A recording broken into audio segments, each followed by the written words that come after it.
ֆիզիկական կոնտակտի բացակայությունը,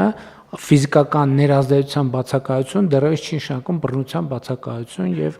բռնության ձևեր կան, որոնք չի նշանակում, որ ինչ-որ մեկին խփում է։ Եվ եթե այս տեսակետից նայենք տրամաբանությունը, ընդհանրապես կարող ենք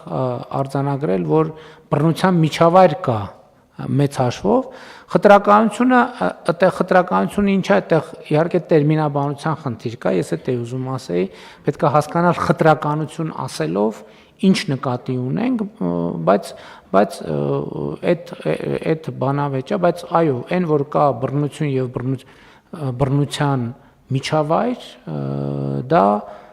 ակնհայտ է, ընդհանուր առմամբ մեր երկրում կա բռնության միջավայր, որովհետեւ խոսքային վերբալ բռնությունն էլ է բռնություն, իսկ երբ որ տեսնենք այս առումով գնահատենք իրադրությունը, շատ բան կլինի, շատ ավելի տխուր պատկեր կստանանք, եւ բայց ես վերադառնալով հարցի մյուս հատվածին, երբ որ խոսում էի, որ տղաների կրթության նկատմամբ տղաների վերաբերմունքի ձևավորման մասին, արդյոք մենք պետք է նաև ես օրինակ այդ բանը ինձ զարմացրել է միշտ, ես տենց էլ չեմ կարողանում հասկանամ, դա որտեղից է ծագում եւ ինչից է գալիս։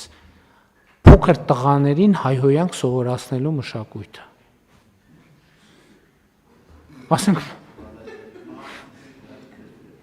որ մեկ էլ տանը հյուրեր են հավաքում, ասենք բանը, միջոցը ոնց որ մարդիկ նորմալ նստած շփում են, մեկ է արի, ասա դե բանին ինչ ես ասե, տատիկին ինչ ես ասե։ Ժողովուրդ կներեք, սա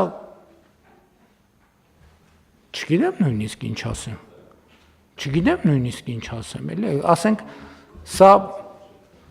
ես բարեբախտաբար կարգավիճակի բերումով ահագին երկար չեմ առնչում նման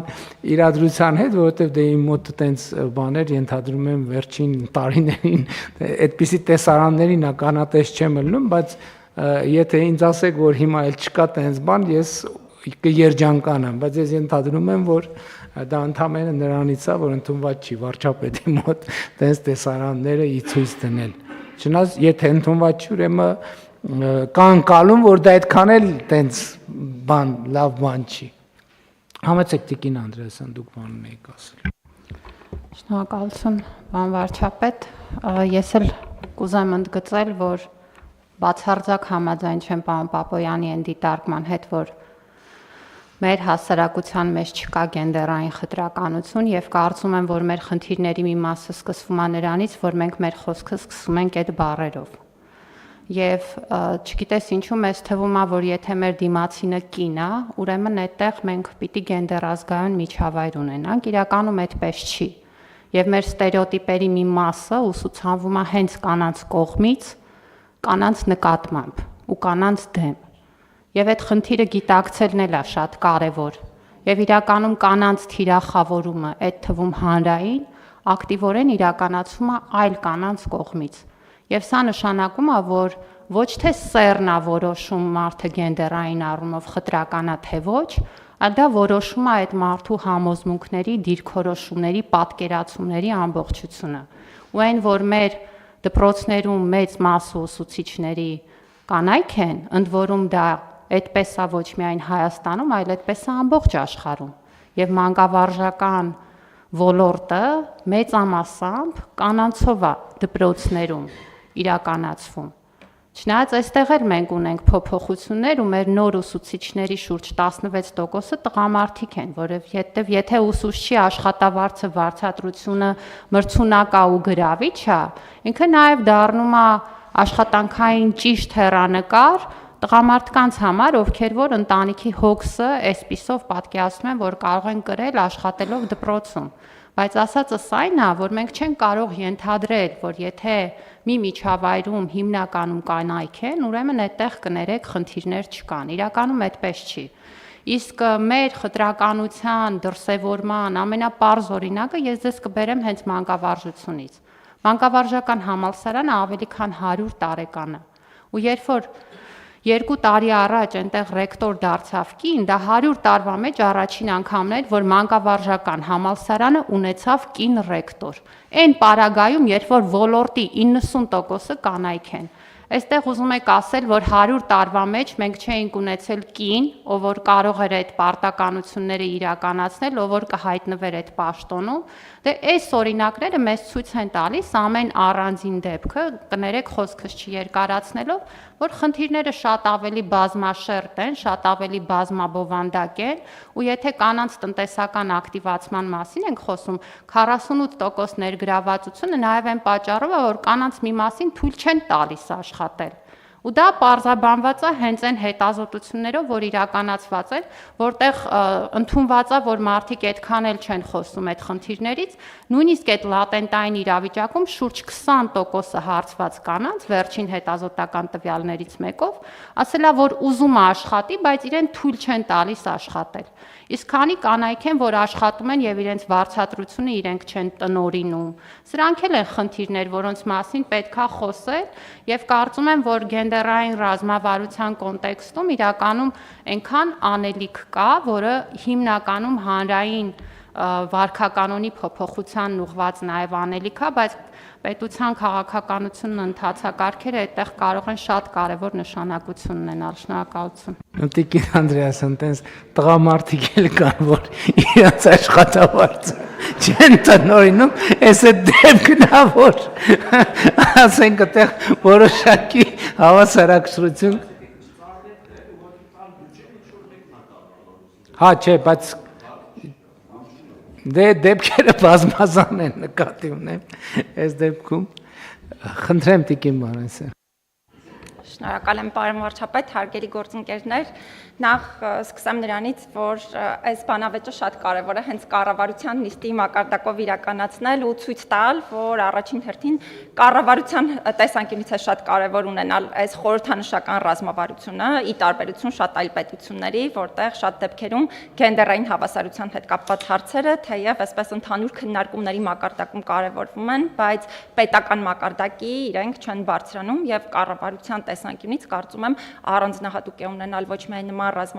ռազմավարություն, այլ նաև պատշաճ քայլեր ձեռնարկել այդ ռազմավարությունը իրացնելու համատեքստում եւ այդ հանձնառությունը իրապես շատ ողջունելի է։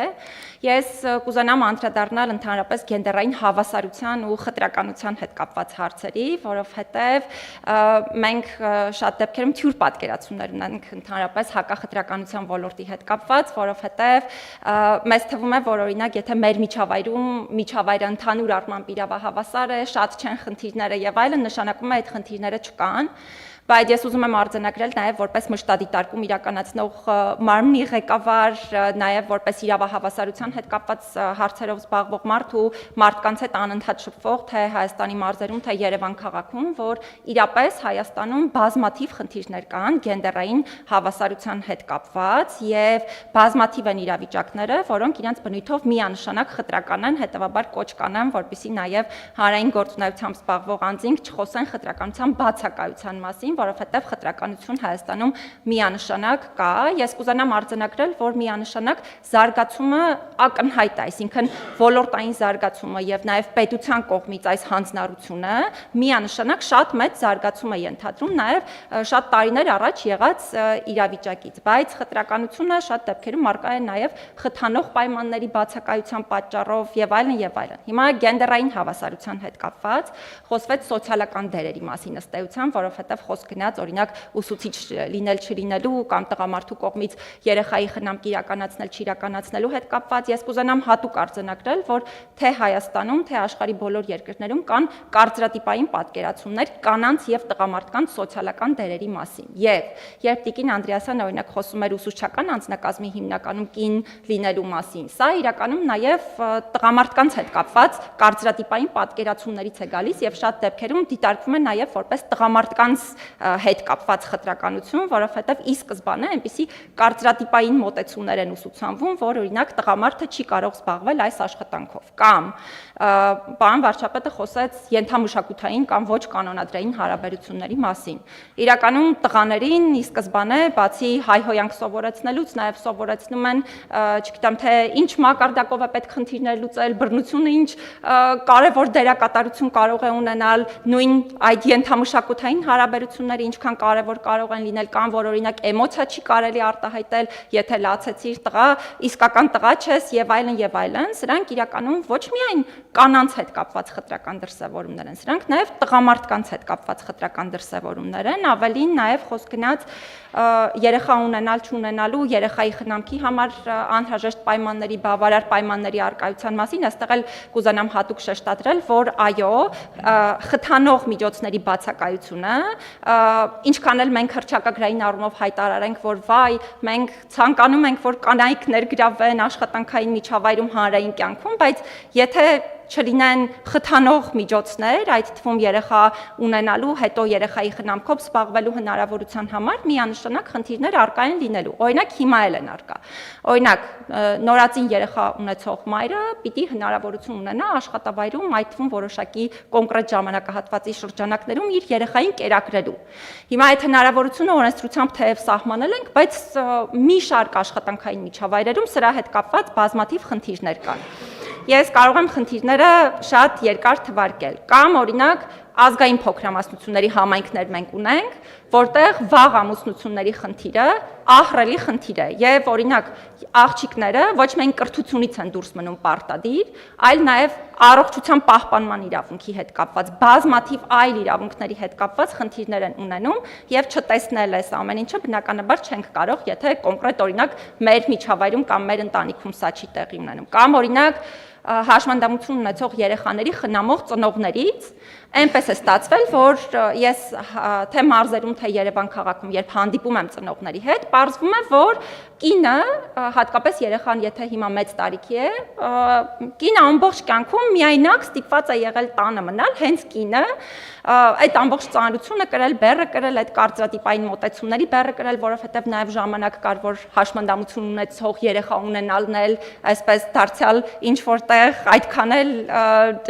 լավ երևույթ չէր եւ խարաներ եւ սրա հետ կապված մի շարք այլ հանգամանքներ եւս չեմ ուզենա շատ այս բոլոր խնդիրների վերաբերյալ խոսել, որովհետեւ դրանք շատ են, կուզենամ ուղղակի արձանագրել, որ շատ կարեւոր է, որ կառավարությունը ու պետությունը այս հանձնառությունը ստանձնել է եւ կուզենամ նշել, որ այս առումով շատ կարեւոր դերակատարություն ունեն հատկապես կրթական ծրագրերը, որովհետեւ մենք ժամանակին նաեւ կրթական բովանդակություն ունեինք, որը այդ սոցիալական դերերներ ըստ էության սերմանում, բովանդակությունը հիմա թեև փոխվել է, կարծում եմ կատարելագործվել է այդ առումով, բայց միևնույն է դասավանդման մեթոդաբանությունը կարծում եմ շարունակում է նույնը մնալ, հետեւաբար շատ կարեւոր կլինի, որ այս ռազմավարության հետ մեկտեղ նաեւ պատշաճ քայլեր ձեռնարկվեն մնացյալ բոլոր խնդիրները լուծելու առումով։ Շնորհակալ եմ։